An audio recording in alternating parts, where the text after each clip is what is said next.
Hi all, today we are going to discuss about Fourier analysis of single phase semi converter. So in the case of semiconductor, we have seen that it will have two control converters, that means two thyristors will be used and two diodes will be used for the conversion purpose or rectification purpose. One freewheeling diode will be used to provide the continuity of current in your output circuit. So if you are taking this as your input, I am taking the terminals A and B. The voltage across A and B I am taking as my supply voltage or the source voltage. Then VBA will be equal to, that means voltage of B with respect to A will be 180 degrees opposite to VAB. So now I am triggering my thyristor T1 at an angle of alpha. So whenever you trigger your thyristor, then what happens? Your current will start conducting. This will act as a closed switch. So your supply will go to this terminal. That means this A will be connected at your output here. So it will pass through this, and through this diode, because B is negative with respect to A, this diode D1 is forward biased. So this will act as, so B will be here. So this B will be connected here. So the conduction will happen through the thyristor T1 and the diode D1. So the same thing is mentioned here. It will conduct through thyristor T1 and diode D1. So your output will be equal to your supply voltage or VAB. At omega t is equal to pi plus, so your output voltage is becoming negative. So whenever your output voltage is negative, so automatically your freewheeling diode will be forward biased. As a freewheeling diode is forward biased, so it will act as a closed switch. So your output current will start passing through this freewheeling diode, or we can tell your output voltage will be equal to 0. Your output voltage will be equal to 0 and your source current will become equal to 0. So output voltage is equal to 0. No current is taken from the supply. Whatever energy is stored in the inductor, that will pass through this freewheeling diode and circulate. So I am taking my output current as a constant DC to make the analysis easy. That means we can observe that from alpha to pi, the thyristor T1 and D1 are conducting. From pi to pi plus alpha until the next pulse is applied, the freewheeling diode will conduct the current. At pi plus alpha, we trigger the thyristor T2. So thyristor T2 and D2 will contribute for the current. Again 2 pi, again freewheeling diode will come into play and to continue the current. So coming to the supply current, so supply is supplying only when the thyristor, one of the thyristors is conducting. So from alpha to pi, thyristor T1 and D1 are conducting from your source to your load. Similarly, from pi plus alpha to 2 pi, thyristor T2 and D2 will conduct the current to your load. So the current from the source side will be in this form. So now coming to the voltage across a thyristor, voltage across a thyristor will be maximum will be equal to V maximum. So now coming to the calculation of the currents, we know the output current will be DC component only, so I naught. So RMS value of output current will be equal to average value of output current will be equal to instantaneous value, all are equal to I naught only. Now coming to the source current, you can see the source current is conducting from alpha to pi out of the total duration 0 to pi. So I can tell that this is 1 by pi integration from alpha to pi I naught square d omega t whole to the power of 1 by 2. This is the RMS value. So if you calculate it, you will get it as I naught into pi minus alpha by pi whole to the power of 1 by 2. This is my RMS value of my supply current. Now coming to the average value of the output voltage, out of 1 to pi, it is only conducting from alpha to pi, it is resembling your input only. So I have written V maximum sin omega t. You will get it as V maximum by pi into 1 plus cos alpha. Similarly, RMS value will be equal to 1 by pi integration from, it is only conducting from alpha to pi.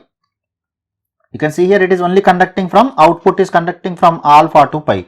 Remaining time it is 0. So this will be equal to integration from alpha to pi. So this will also conduct from alpha to pi. V maximum square sin square omega t d omega t whole to the power of 1 by 2. And when you substitute the values, that is alpha to pi, you will get your answer as V maximum by root 2 into 1 by pi into pi minus alpha plus sin 2 alpha by 2 whole to the power of 1 by 2. So this is what we get. So now I can represent my supply current, instantaneous value of the current, as in the form of the Fourier analysis. That means Fourier series consisting of a combination of DC component plus multiple AC frequency components. So A naught is a DC component plus sum of n is equal to 1 etc. up to infinity. This n indicates the order of the harmonic or the order of the AC component. 1 means the fundamental components and remaining will be higher order components. So same thing can be represented, we have already discussed in the last class, we have proved this one. So this can be represented by A naught sigma n is equal to 1 to infinity Cn into sin n omega t plus theta n, where Cn will be equal to square root of an square plus bn square and theta n will be tan inverse of an by bn. You can calculate from this triangle, and the value of a naught will be 1 by 2 pi integration from 0 to 2 pi, the instantaneous value of the supply current d omega t. This gives the average value or DC component. Now coming to the AC components, so an is one parameter, an will be 2 by 2 pi integration from 0 to 2 pi is of t cos n omega t d omega t, and bn can be calculated by, instead of cos omega t, multiply with sin n omega t. So you will get the bn component. So now I am calculating for the semi converter. So the DC component will be, so for calculating the average value from alpha to pi, I naught is positive or the source current is positive I naught, and from pi plus alpha to 2 pi it is negative, we have seen there. So that's why I have divided this into two sections. 1 by 2 pi integration from alpha to pi I naught d omega t minus integration from pi plus alpha to 2 pi I naught d omega t dt. If you substitute, you will get it as 0. Similarly, I can calculate my value of an. An will be equal to 2 by 2 pi, or simply it will become equal to 1 by pi. Again, this is having two components. For half part it is I naught, another part it is minus I naught. So that's why I have separated. From alpha to pi it is I naught cos n omega t d omega t. From pi plus alpha to 2 pi it is minus I naught. I am multiplying with cos n omega t d omega t. So integration of cos n omega t will be equal to sin n omega t divided by n. That n I have taken outside, I naught I have taken outside. So that's why this becomes I naught by n pi sin n omega t, I have to substitute the limits, minus sin n omega t, I have to substitute the limits.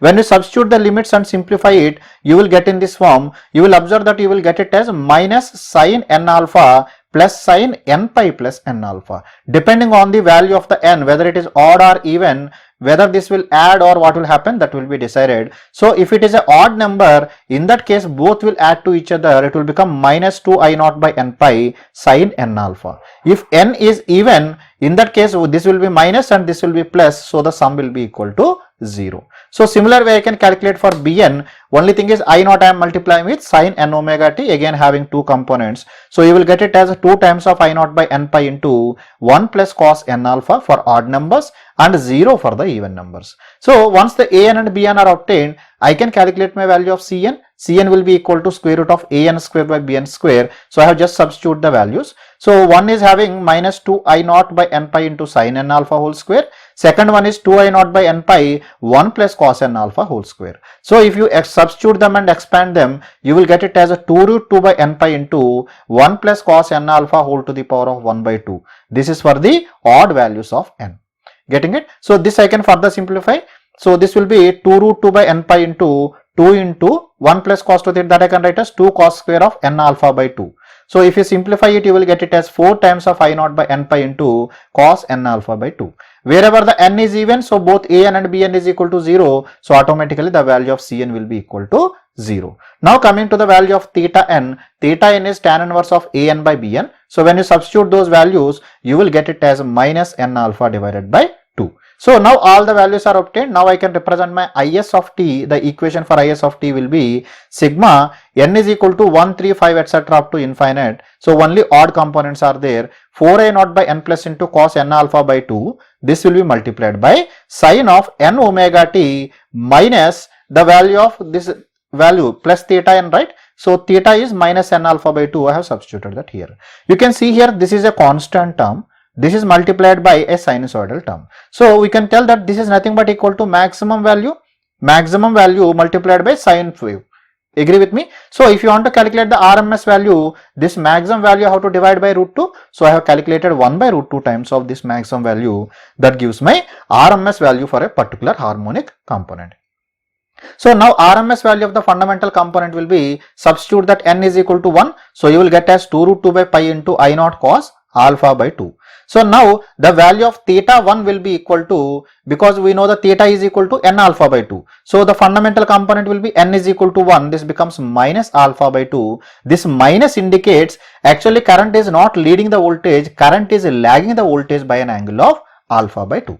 So now this all the factors, whichever factor we are discussing, these are already discussed in detail in the last class. If you want to know the definition of these things and other things, please refer to last class. I don't want to repeat the same things again. So if you want the details, you can please refer there. I am taking the formula and analyzing only here.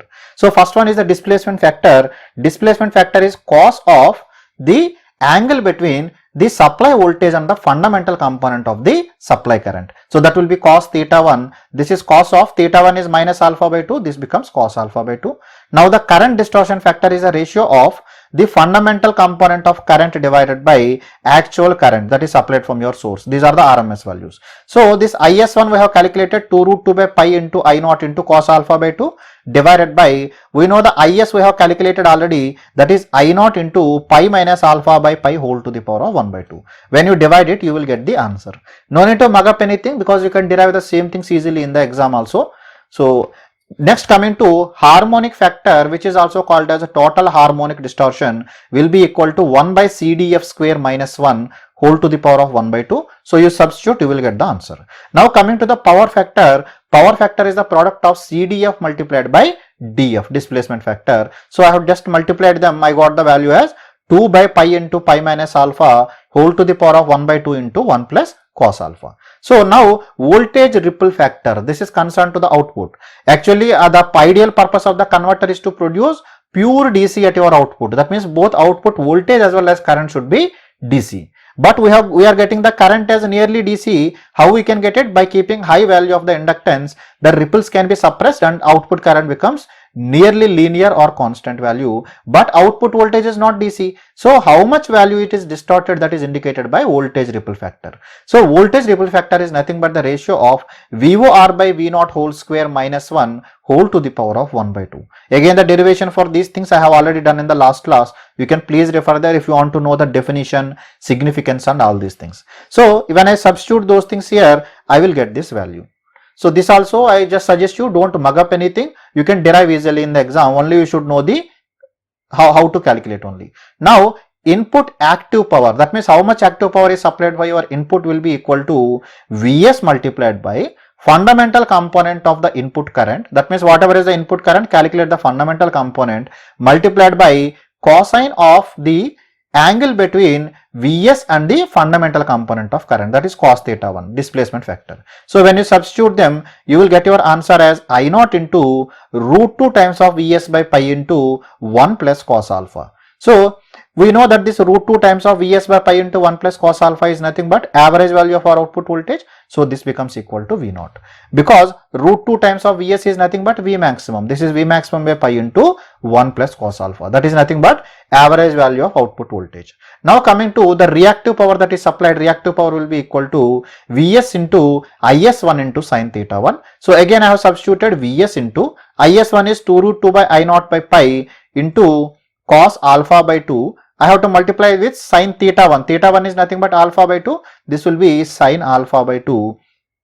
This is V maximum by pi into sin alpha into I naught. This is what we get. So this, if you compare with the full converter which is discussed in last class, there we got as 2V maximum by pi into sin alpha into I naught. That is what we got there. So we can tell that the reactive power that is taken from your source is only 1/2 of the reactive power required for the case of full converter. That's why wherever you want the less reactive power should be taken from the supply, you can better go for the semi-converter. Semi-conductor is having that advantage.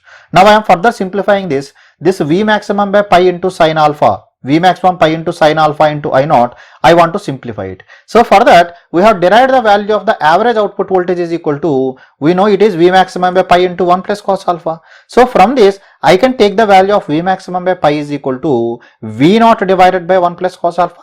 So wherever V maximum by pi is there, I am replacing with V naught by 1 plus cos alpha. So this becomes V naught by 1 plus cos alpha into sin alpha into I naught. So this is nothing but V naught into I naught into sin alpha by 1 plus cos alpha. So sin alpha by 1 plus cos alpha, if you simplify, you will get as a tan alpha divided by 2. That means the reactive power is V naught I naught tan alpha by 2. For the case of full converter, we got it as V naught into I naught into tan alpha. But here it is coming as tan alpha by 2. Only that is the difference. So reactive power requirement is less in this case, which is nearly 50% when compared to that of the full converter.